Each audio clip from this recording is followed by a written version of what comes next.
Dear students, आप सभी लोगों का स्वागत है आपके अपने यूट्यूब चैनल डीजे सर पर। आज का यह वीडियो बहुत ही इंपॉर्टेंट होने वाला है यूपी बोर्ड एग्जामिनेशन के बच्चों के लिए, क्योंकि इसमें हम लोग लेकर आए हुए हैं हिंदी के महत्वपूर्ण प्रश्नों की श्रृंखला।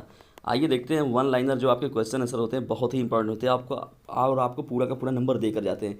इसलिए इन प्रश्नों की श्रृंखला को आप कभी मत छोड़ें, और एक से दो नंबर के जो भी प्रश्न रहते हैं आपके अति लघु और बहुविकल्पी, उन प्रश्नों को जरूर देकर जाया करें, क्योंकि उससे आपका नंबर जो होता है वो फिक्स होता है। तो ये जो वीडियो है क्लास 10th और 12th दोनों के बच्चों यूपी बोर्ड के बच्चों के लिए बहुत इंपॉर्टेंट है, और साथ ही साथ जो साहित्यिक हिंदी लिए हुए हैं और साथ ही सामान्य हिंदी जिनका क्लास 12th में रहता है, उन दोनों ही विद्यार्थियों के लिए बहुत ही महत्वपूर्ण है ये वीडियो।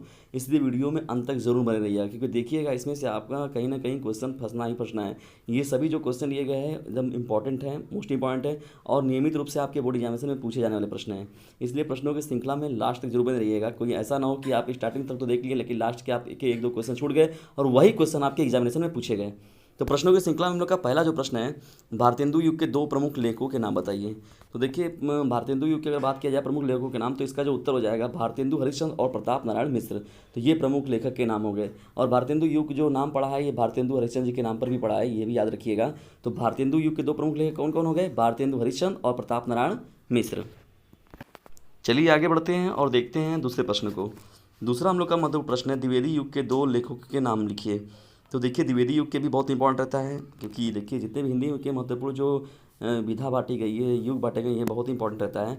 तो द्विवेदी युग के दो प्रमुख लेखक की अगर बात किया जाए तो पंडित महावीर प्रसाद द्विवेदी, बाबू श्याम सुंदर दास।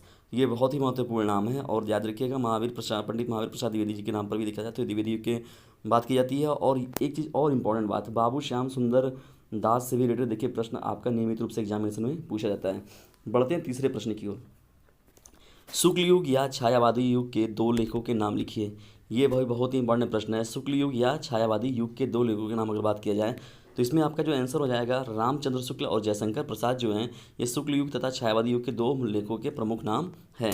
तो देखिए, शुक्ल युग के अगर जनक के रूप में बात करते हैं तो रामचंद्र शुक्ल की बात करते हैं, जबकि छायावादी युग जो लिया गया है ये जयशंकर प्रसाद जी से लिया गया है। छायावादी युग के दो लेखक, तो ये दोनों बहुत ही इंपॉर्टेंट है। अगर शुक्ल युग पूछे या छायावादी युग पूछे तो इसमें आपको कन्फ्यूजन की जरूरत नहीं है, दोनों युग एक ही है, और इसके प्रमुख लेखक रामचंद्र शुक्ल और जयशंकर प्रसाद जी हैं। आपके स्कूल में जो कराए जाते हैं प्री बोर्ड के एग्जामिनेशन, तो प्री बोर्ड के एग्जामिनेशन को भी आप बोर्ड के एग्जामिनेशन की तरह देखें, क्योंकि पिछली बार के बच्चे इसमें धोखा, स्टूडेंट्स जो हैं विद्यार्थी धोखा खा चुके हैं, तो वो आपके साथ वैसी फिर से न हो इस कंडीशन। तो इसके लिए आप प्री बोर्ड के एग्जामिनेशन को भी हल्के में ना लें, और उसे ये समझ कर दें एग्ज़ाम कि यह बोर्ड एग्जामिनेशन का भाग फर्स्ट है। तब आप अपना बेहतर दे पाएंगे, क्योंकि अगर नहीं हुआ एग्ज़ाम तो फिर आपको बहुत अकड़ेगा कि हमने प्री बोर्ड एग्ज़ाम में अपना बेहतर क्यों नहीं दिया। इसलिए आप प्री बोर्ड एग्जामिनेशन को भी एकदम ढंग से पढ़कर दें और बेहतर करने का प्रयास करें अपने प्री बोर्ड एग्जामिनेशन में भी, क्योंकि अब कन्फ्यूज़न ये हुआ है कि प्री बोर्ड में मेन है कि बोर्ड में कौन है, कौन सा नंबर जुड़ेगा। तो जो भी आपका एग्जामिनेशन कराएगा जो कि बोर्ड से संबंधित रहेगा उसे आप बहुत अच्छे से दें। बढ़ते हैं चौथे प्रश्न की ओर। चौथा हम लोग का प्रश्न है, शुक्लोत्तर युग या छायावादोत्तर युग के दो लेखकों के नाम बताइए। तो ये देखिए, याद रखिएगा, शुक्लोत्तर युग की अगर बात करें और छायावादोत्तर युग, तो ये दोनों युग एक ही हैं। और मुख्य रूप से देखिए, अगर इनके लेखों के बारे में बात किया जाए तो देखिए इसमें आचार्य हजारी प्रसाद द्विवेदी और वासुदेव सरल अग्रवाल का नाम उल्लेखनीय लिया जाता है। तो इसमें देखिए शुक्लोत्तर युग या छायावादोत्तर युग में अगर बात किया जाए तो आचार्य हजारी प्रसाद द्विवेदी बहुत ही महत्वपूर्ण नाम है, साथ ही साथ वासुदेव सरल अग्रवाल ये भी बहुत ही इंपॉर्टेंट नाम है। तो ये दोनों लेखक इस युग के हो जाएंगे। बढ़ते हैं पाँचवें प्रश्न की ओर। आधुनिक युग या स्वतंत्रता युग के दो लेखकों के नाम बताइए। तो आधुनिक युग या देखा जाए स्वतंत्रता युग, मतलब ये कहा गया कि स्वतंत्रता के पश्चात, मतलब 1947 के बाद से अब तक का युग जो है, तो ये इन इन युगों में लेखकों के बारे में बात किया जाए तो इसमें देखिए महत्वपूर्ण कौन है। इसमें महत्वपूर्ण लेखकों के बारे में अगर बात किया जाए तो इनके जो नाम है धर्मवीर भारती और हरिशंकर परसाई। तो धर्मवीर भारती और हरिशंकर परसाई जो हैं वो आधुनिक युग के प्रमुख लेखकों के नाम आपके हो जाएंगे। कब के? आधुनिक युग के। और आधुनिक युग कब से कब तक का है? तो 1947 से अब तक का जो काल चल रहा है ये सभी जो है आधुनिक युग में ही आता है। अगर आपसे आधुनिक पूछे या तो स्वतंत्रता युग, तो दोनों युगों को आप एक समझिएगा। और साथ ही साथ चौथे प्रश्न में शुक्लोत्तर युग और छायावादोत्तर युग, तो दोनों युगों को आपको एक ही समझने की ज़रूरत है, और इसमें आप लेखकों का नाम ज़रूर याद रख लें, क्योंकि ये बहुत ही इंपॉर्टेंट प्रश्न है। चलिए आगे बढ़ते हैं हम लोग। देखिए छठवां जो प्रश्न है ये भी बहुत ही इंपॉर्टेंट प्रश्न है, क्योंकि हमने तो प्राचीन युग या पूर्व भारतीय युग की बात ही नहीं की, तो उसका भी बहुत ही इंपॉर्टेंट चीज़ है। किसी भी युग को आपको छोड़ना नहीं है, दो दो कवियों को आपको दो दो लेखक के नाम याद रखना ही है। पूर्व भारतीय युग या प्राचीन युग के दो लेखकों के बारे में अगर पूछा जाए आपसे, तो इसमें देखिए जो आंसर आपका हो जाएगा मुंशी ईसा अल्लाह खां, पंडित लल्लू लाल। ये दो महत्वपूर्ण नाम हैं आपके प्राचीन युग के दो लेखों के। ये भारतेंदु युग के पहले का युग है, इसीलिए इसे पूर्व भारतेंदु युग कहते हैं। तो अब देख रहे हैं आप यहाँ पर कि जो सातवां आपका प्रश्न है, भारतेंदु युग का वर्ष कब से कब रहा। इसमें देखिए जो ये वर्ष का युग रहा है तो सन 1868 से 1900 तक का जो कार्यकाल रहा है ईस्वी सन तक का, ये भारतेंदु युग का रहा है। इसका मतलब प्राचीन युग कब से कब तक रहेगा, तो 1968 से पूर्व का। तो 1968 से जब आप पहले जाएंगे तो उसे हम लोग पूर्व भारतेंदु युग या प्राचीन युग के प्राचीन युग में उसका अध्ययन हम लोग करते हैं। भारतेंदु युग देखिए बहुत इंपॉर्टेंट है, इसका काल आपसे पूछा हुआ है। और साथ ही साथ जो 8वां प्रश्न है द्विवेदी युग भी आपसे पूछा हुआ है। तो द्विवेदी युग का अगर कार्यकाल पूछा जाए कि का वर्ष कब से कब तक रहा है, तो इसका जो वर्ष के बारे में अगर बात किया जाए तो सन 1900 से 1922 ईस्वी तक का जो कार्यकाल रहा है, ये द्विवेदी युग में इसका हम लोग अध्ययन करते हैं। तो हिंदी में महत्वपूर्ण अगर बात की जाए तो हिंदी की जो गद्य की चली है युग चले हैं, तो उसमें द्विवेदी युग कब से कब तक रहा है, तो 1900 से 1922 ईस्वी तक का जो कार्यकाल रहा है, ये द्विवेदी युग का रहा है। महत्वपूर्ण प्रश्नों की श्रृंखला में हम लोग चलते हैं 9वें प्रश्न की ओर। 9वां जो प्रश्न देखिए आपका है, छायावादी युग का कार्यकाल वर्ष क्या है। तो अगर छायावादी युग के बारे में अगर हम लोग बात करें तो इसका जो कार्यकाल रहा है सन 1922 से 1938 ईस्वी तक का जो कार्यकाल रहा है, ये छायावादी युग का है।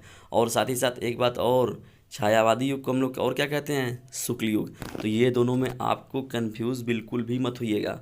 तो सन 1922 से 1938 तक का जो कार्यकाल रहा है, ये छायावादी। इसका मतलब छायावादोत्तर जो होगा तो वो कब से कब हो जाएगा, तो 1938 से 1947। और आप देख भी रहे हैं कि 1947 से जो अब तक का चल रहा है वो आधुनिक में आ जा रहा है। तो इस तरीके से आप ये एकदम ईजिली याद कर सकते हैं।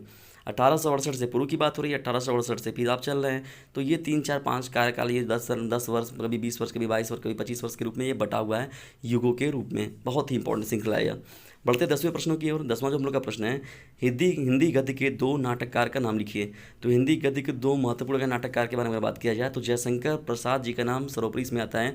और साथ ही साथ भारतेंदु हरिश्चंद्र का भी जो बहुत ही उल्लेखनीय योगदान रहा है नाटककार के रूप में। तो हिंदी गद्य के 2 प्रमुख नाटककार कौन कौन हैं, जयशंकर प्रसाद और भारतेंदु हरिश्चंद्र। यदि आपसे एग्जाम में पूछा जाए तो ये दोनों आप अगर नाम देते हैं तो ये बहुत ही बेहतर और एक्यूरेट आंसर हो जाएगा। बढ़ते हैं 11वें प्रश्न की ओर। 11वां हम लोग का प्रश्न है, हिंदी गद्य के 2 महत्वपूर्ण निबंधकार के बारे में लिखिए। निबंधकार कौन है, कौन कौन है। तो इसमें अगर उत्तर का बात किया जाए तो बाबू श्याम सुंदर दास के बारे में हम लोग बात करते हैं। और साथ ही साथ महादेवी वर्मा। तो अगर इन 2 लेखों को ले लेते हैं तो ये मुख्य रूप से जो है निबंधकार के रूप में याद किए जाते हैं हिंदी गद्य में। तो हिंदी गद्य के 2 महत्वपूर्ण निबंधकार कौन कौन हो गए, बाबू श्याम सुंदर दास और साथ ही साथ महादेवी वर्मा। महत्वपूर्ण प्रश्नों की श्रृंखला में चलते हैं हम लोग 12वें प्रश्न की ओर। 12वां हम लोग का प्रश्न है, हिंदी गद्य के 2 महत्वपूर्ण उपन्यासकार कौन हैं। तो देखिए ये भी बहुत ही महत्वपूर्ण प्रश्न है, उपन्यासकार के बारे में भी पूछ सकते हैं आपका। और मुंशी प्रेमचंद्र के बिना तो हम लोग हिंदी की बात ही नहीं करते हैं। तो यहाँ पर देखिए जो पहला आंसर इसमें दिया गया मुंशी प्रेमचंद्र और साथ ही साथ जैनेंद्र कुमार। तो ये जो दोनों लोग हैं महत्वपूर्ण हैं, उपन्यासकार के रूप में याद किए जाते हैं। हिंदी गद्य के 2 महत्वपूर्ण उपन्यासकार कौन कौन हो जाएंगे, मुंशी प्रेमचंद्र और जैनेंद्र कुमार। बढ़ते हैं 13वें प्रश्न की ओर। 13वां हम लोग का जो प्रश्न है, हिंदी गद्य के महत्वपूर्ण आलोचक कौन है। देखिए आलोचना नाम से भी देखिए हिंदी गद्य की विधा आती है जिसमें आलोचना रहता है। तो उसमें आलोचना में सबसे सर्वोपरि किसी का नाम रहता है, तो रामचंद्र शुक्ल उसमें सबसे ऊपर है। तो हिंदी गद्य के महत्वपूर्ण आलोचक के रूप में अगर बात की जाए तो रामचंद्र शुक्ल हो गए, पंडित महावीर प्रसाद द्विवेदी हो गए, आचार्य हजारी प्रसाद द्विवेदी हो गए। तो ये लोग जो हैं महत्वपूर्ण आलोचक के रूप में याद किए जाते हैं इसमें। लेकिन सबसे सर्वोपरि अगर कहा जाए तो रामचंद्र शुक्ल को महत्वपूर्ण आलोचक के रूप में सबसे सर्वोपरि रखा जाता है। तो ये रहे महत्वपूर्ण प्रश्नों की श्रृंखला का 13 प्रश्न। प्रश्नों की यह श्रृंखला आपको कैसी लगी इसके बारे में ज़रूर बताएं। और साथ ही साथ कमेंट बॉक्स में हमें अपने महत्वपूर्ण जो भी आपको समस्याएं हैं उन समस्याओं को भी कमेंट बॉक्स के थ्रू आप हमसे पूछ सकते हैं। और साथ ही साथ यदि आपको कोई समस्या होती है तो आप हमारे व्हाट्सएप नंबर 950 690 285 7, एक बार फिर से याद रखिए जो व्हाट्सएप नंबर है 950 690 285 7। इसमें क्या है कि ये व्हाट्सएप नंबर ग्रुप चल रहा है। तो इसमें ग्रुपिंग में क्या किया जा रहा है, वो विद्यार्थी जो कि बना हुआ है उन लोगों का ग्रुपिंग, उसमें अपने वो फैक्ट्स को पूछते रहते हैं, उनकी जो समस्या रहती है उनका वो उसमें निवारण होता रहता है। और साथ ही साथ जो महत्वपूर्ण प्रश्नों की श्रृंखला उनको नियमित रूप से मिलती रहती है। तो ये रहा हम लोग का व्हाट्सएप ग्रुप। और साथ ही साथ इसे ज्वाइन जरूर कर लें कि जब तक आप बोर्ड एग्जामिनेशन में हैं और साथ ही साथ जब तक आप कॉम्पिटिटिव एग्जाम अपना देंगे कहीं एंट्रेंस वगैरह का, तब तक आप जरूर जुड़े रहें। और साथ ही साथ इसे जो है ज़्यादा से ज़्यादा वीडियोज़ को शेयर करें, क्योंकि शेयर जितना ज़्यादा करेंगे उतनी बेहतर तरीके से आपको और बेस्ट वीडियोज़ आप तक पहुँचेंगी। ज़्यादा से ज़्यादा इसे यदि शेयर करते हैं तो ये क्या होगा, क्योंकि देखिए sharing is a best way of learning. जो शेयरिंग क्या होता है, अगर हम लोग किसी चीज़ को बांटते हैं भेजते हैं एक दूसरे के पास, तो वो हमारे और सीखने का एक बहुत ही महत्वपूर्ण साधन है। इसलिए याद रखिएगा, sharing is the best way of learning, इसे कभी मत भूलिएगा। Thanks for watching this video.